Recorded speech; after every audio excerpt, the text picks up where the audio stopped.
Praise the lord. యెహోవా నామమునకు స్తుతి కలుగును గాక. ఈరోజు హెబ్రీయులకు రాసిన పత్రిక 12వ అధ్యాయం 28వ వచనంలో, కాబట్టి కదలని రాజ్యమును పొందుచున్న మనము కృప కలిగిన వారమై భక్తితోనూ భయముతోనూ దేవునికి ఇష్టమైన ప్రీతికరమైన సేవ చేయుదము అన్న మాటను మనం అక్కడ చూస్తూ ఉన్నాం. అంటే అక్కడ కదలని రాజ్యము, దేవునికి ప్రీతికరమైన సేవ, ఈ రెండు మనం చూస్తూ ఉన్నాం. ఈ లోకం ఎప్పుడూ కదులుతూనే ఉంటుంది. ఆర్థిక వ్యవస్థలు కదులుతూ ఉంటాయి, సంబంధాలు మనకున్న రిలేషన్షిప్స్ అవి కదులుతూ ఉంటాయి, ఆరోగ్యము కదులుతూ ఉంటుంది. కానీ దేవుని రాజ్యం మాత్రము ఎప్పటికీ కదలదు. యేసుక్రీస్తు ద్వారా మనకు వచ్చిన రాజ్యం మనుషులతో కట్టబడిన రాజ్యం కాదది, దేవుని చేతితో స్థాపించబడిన రాజ్యం అది. కాబట్టి మనము కృతజ్ఞతతో ఉండాలి.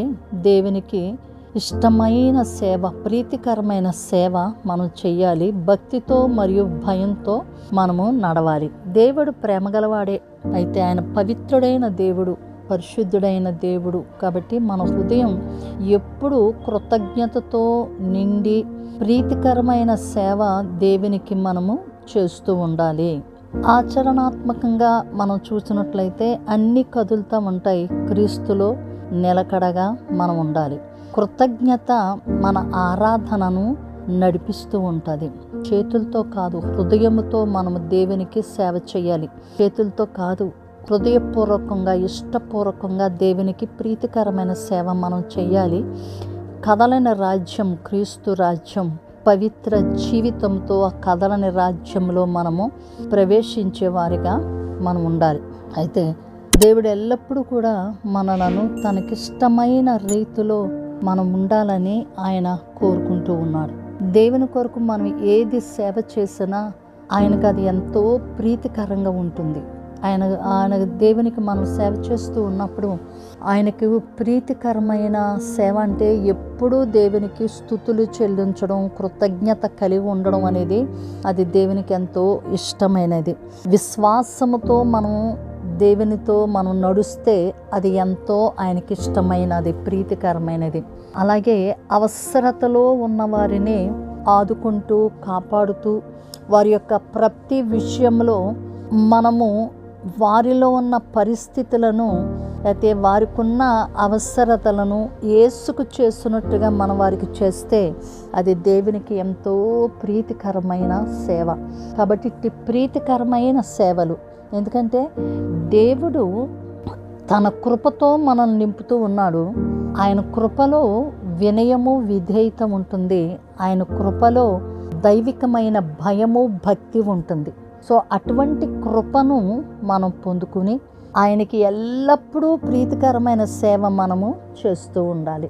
సో కృప అంటే సహజంగా మనం ఏమనుకుంటామంటే, దేవుడు మనకు ఒక కారు ఇస్తేనో, ఒక ఇల్లు ఇస్తేనో, మనం ఏదైనా మనం అనుకున్నవి ఏదైనా పొందుకుంటే అది కృప అనుకుంటాం. కానీ వాటికన్నా శ్రేష్టమైన కృపలు ఎన్నో ఉన్నాయి. వాటిలో ఒకటి ఏంటి అంటే దేవుని యందు విధేయత కలిగి ఉండడం. వినయ విధేయతలు, తగ్గింపు జీవితం, అది దేవుడిచ్చిన కృప. అంతేకాదు ఆయన యందు భయము, భక్తి కలిగి ఉండడం కూడా దేవుని కృపే. సో ఇట్టి కృపతో దేవునికి మనము ప్రీతికరమైన సేవ మనం చేస్తూ ఉన్నప్పుడు అది ఆయనకు ఎంతో అంగీకారంగా ఉంటుంది. అది ఆయన ఈ ప్రీతికరమైనటువంటి సేవను ఆయన ఆగ్రహిస్తూ ఉంటాడు. కాబట్టి దేవుని బిడ్డలమైన మన జీవితాల్లో ప్రభు చేసిన ప్రతి మేలును బట్టి ఎల్లప్పుడూ ఆయనకి స్తుతులు, కృతజ్ఞతాస్తుతులు మనం చెల్లిస్తూ ఉండాలి. ఆయన యందు సంపూర్ణమైన విశ్వాసం కలిగి మనం ఉండాలి. ఎందుకంటే విశ్వాసం లేకుండా దేవునికి ఇష్టడై ఉండుట అసాధ్యము అన్న మాటను మనం చూస్తూ ఉంటాం. సో కాబట్టి ఆయనకి విశ్వాసముతో మనం ముందుకు సాగుతూ ఉండాలి.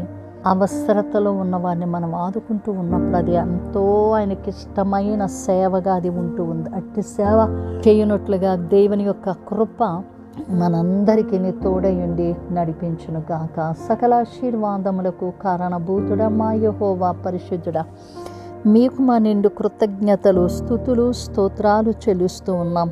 దేవానికి వందనాలు తండ్రి.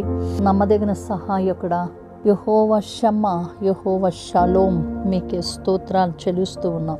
మిమ్మను సేవించుటకు వినయ విధేయతలతో భయము భక్తితో మీకు ప్రీతికరమైన సేవ చేయుట అది ఎంత గొప్ప భాగ్యం ప్రభువా. మేము ఏ పాటి వారని మాకు ఎంత గొప్ప భాగ్యం ఇచ్చావు మిమ్మల్ని కీర్తించి స్తుతించుటకు. అట్టి కృతజ్ఞతా భావంతో మేము ఎల్లప్పుడూ కూడా మీ ఎడల మేము కృతజ్ఞతలు తెలియచేసేవారిగా మమ్మల్ని ఉంచినందుకు మీకే స్తుతులు చెల్లిస్తూ ఉన్నాం నాయన. ఈ సమయంలో ఎవరు ఏ కష్టంలో బాధలో బలహీనతతో ఉండి ఉన్నారో వారందరి మీద నీ కృప నుంచి వారికి కావలసిన ధైర్యము ఆదరణ సమాధానమును సంతోషమును మీరు వారికి అనుగ్రహించండి. ఈ నా ప్రార్థనలు ఏకీభవించిన ప్రతి ఒక్కరిపైనను నీ దీవెనలు ఉంచమని సమస్త మహిమ ఘనత ప్రభావాలు మీకు అర్పించుకుంటూ యేసు నామమున ప్రార్థించి పొంది ఉన్నాము తండ్రి. ఆమేన్. God bless you. దేవుని కృప నిత్యము మీకు తోడై ఉండునుగాక. వినయ విధేయతలతో భక్తితో ఆయనకు ప్రీతికరమైన సేవ చేయనట్లుగా దేవుడు మిమ్మల్ని ఆశీర్వదించునుగాక. మీ ప్రియ సహోదరి షారోన్ సువార్తరాజు. షలోమ్.